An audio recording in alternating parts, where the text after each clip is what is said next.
Hey, James just talked about kind of like the fight and the resiliency of this team being, starting the season 0-5, winning three straight, being down again today at halftime. How would you describe the fight and the grit and the resiliency of this team?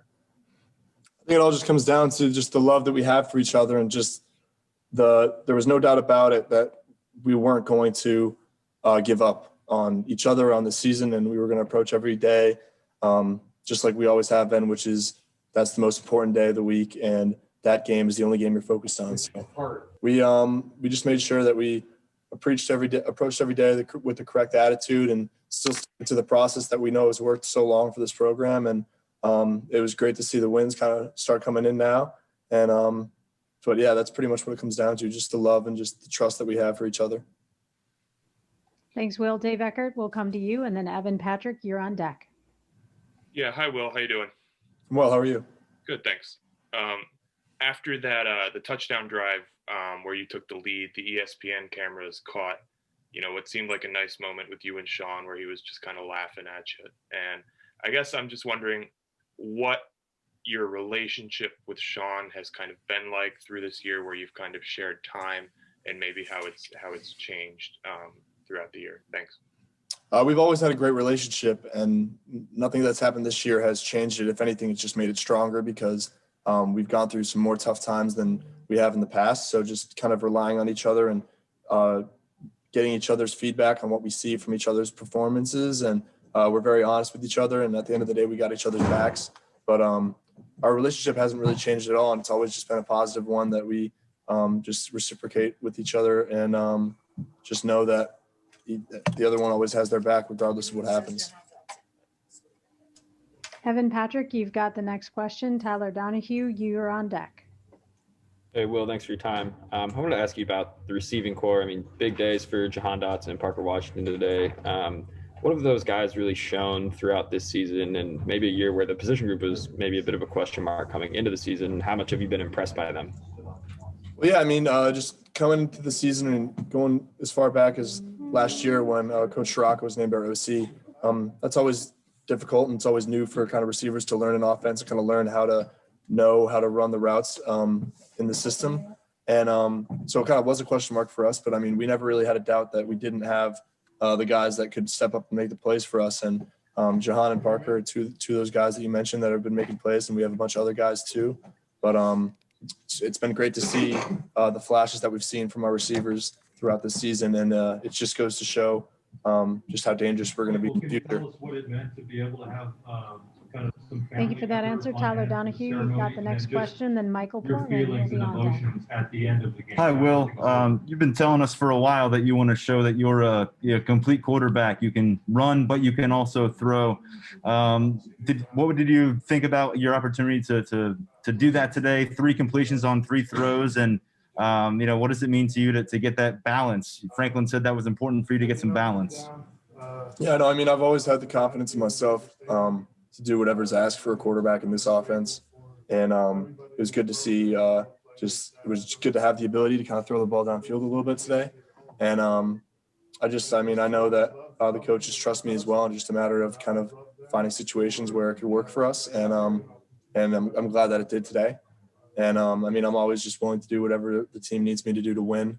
And if that means to run the ball, great. If that means to throw the ball, great. If that means to do both, even better. So, it was good after the last couple of weeks not having any kind of passing opportunities to kind of get some balls in the air today. But just going to do whatever the coach is asking me, and just looking forward to doing whatever I can to help the team win. A complete answer from a complete quarterback. Thanks, Will, for that. Michael Portman, you've got the next question. Peter Terpstra, you are on deck. Hey, Will. Thanks for your time. When you guys 8 games in now, when you look in the mirror, who are you as a team? Have you figured that team identity out? I think our identity as a team is pretty much remained the same in terms of just our process and our culture.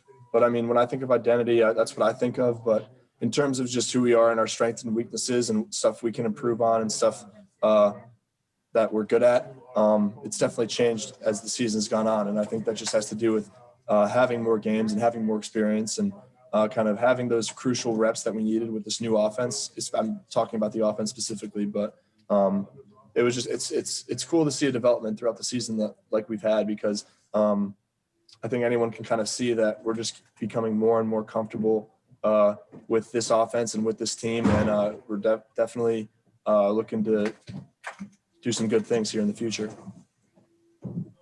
Thanks for that answer. Peter Terpstra, you've got the next question. Dave Eckert, we'll come back to you. Hey, Will, you're a physical guy. Is there a point when you guys are pulling off the comeback like you did today that you feel Michigan State get frustrated or kind of take the wind out of their sails? And what is that experience like? Yeah, it's awesome for us. I mean, it's after a big play like Jahan's punt return for a touchdown. I mean, it's as big as the energy is on our sideline, it's the complete opposite on the other. And as a team to see that and just know that we have the advantage when it comes to just the energy that is kind of circulating throughout everyone on the field.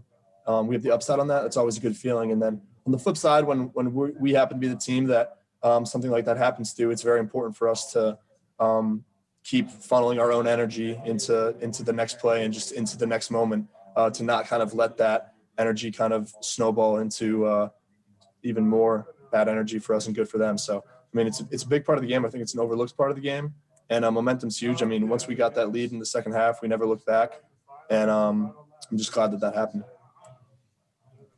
It's a great answer. Thanks for that, Dave Eckert. Let's come to you, and then Audrey Schneider, you're on deck. Well, can two quarterbacks complement each other? Is that possible? You guys talk about complementary football so much, so I guess I'm just wondering. Yeah, I mean, I think that whatever helps the team win, and I think that at the end of the day, we got the win today, and that's all that matters. And like I said, I'm going to do whatever the coaches think is the best thing for the team to win. And if that means Sean getting some playing time and me getting some playing time, then that's what it's going to be. But I mean, I'm not a coach. I don't make those decisions, and I don't know kind of what's best for the team. That's why I just listen to the superiors. So I think that basic answer is yes, it does work considering we're winning.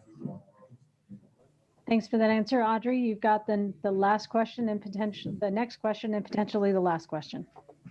Oh, so I can go twice? Maybe. Okay, gotcha. Will, sorry if you've already been asked about this, but you mentioned momentum. What does a play like Jahan's do? Because the sideline, I mean, it looked like Journey was lifting him up after the punt return. Like, what was your vantage point, and what did that do momentum-wise? Yeah, it was great. I think that might have even been Coach Franklin holding them up. I'm not sure. Yeah, they both had an arm there. Yeah. I mean, it's great for the offense because I mean you're ready to go out there and battle for a series, and then you're like, oh, we don't even have to go. It's just it's the easiest 7 points in the world, and I think special teams plays like that are really what changed the game, and that's kind of like our special teams motto. I don't know if you guys have heard from Coach Lorig, but like changing the game, and I think we definitely did that today on special teams. And I think that when you kind of dominate the special teams because of how kind of I'd say uncommon kind of plays like that are in special teams, when they do happen, it's kind of like a huge kind of boost and energy kind of driver for the team. So when that happened, it definitely brought a big kind of burst of energy for the team, and for that to put us up by 2 scores too, that was huge. And also on that 30, I believe it was 36-yard completion to Jahan along the sideline. Can you kind of take me through that play there and what that did as well as providing a spark? Yeah, I mean, put me in there, and I think that we were expecting a coverage that we liked against that. And I mean, I executed the play and fit the ball over the linebackers, and luckily got it in there before the boundary safety had a chance to make a play on it. And I mean, it's just a matter of executing the play, and that's what we did. And it's one of the main things we focus on as an offense. I mean, it's protecting the ball, our execution, and our mentality. So we did all 3 of those things today, and I think that's ultimately what led to our success on offense. Audrey, you got another quick one? I do. You've been willing the whole season you keep saying to do whatever's asked of you, that's what you're going to do. Have you ever, I don't know if it stopped at like 28 or 29, but have you ever had a streak like that of consecutive rushes where you haven't thrown a ball at any point, like youth ball, anything? Actually, yeah. I mean, I used to be a running back, so okay. I didn't even think of that, but I didn't start playing quarterback until I was about 7th grade, but I was a running back before then, so I'd say that's probably the last time it happened. Did you feel like a running back these last like week, 2 weeks or so doing that? I mean, in the game, I mean, I'm running the ball, but I'm still a quarterback. It's not like in the playbook, my position's being changed. And in practice, I'm still doing everything and running and throwing. But I mean, that's just what was asked of me. That's what was going to make the team, help the team win. And that's what I did. But I know I'm still a quarterback, and I know everyone around me still knows me as a quarterback. Will, Mike came in when Audrey was asking her question. Will you entertain one more? Will you entertain one? Yeah, of course. Yeah. Mike, you've got the last question.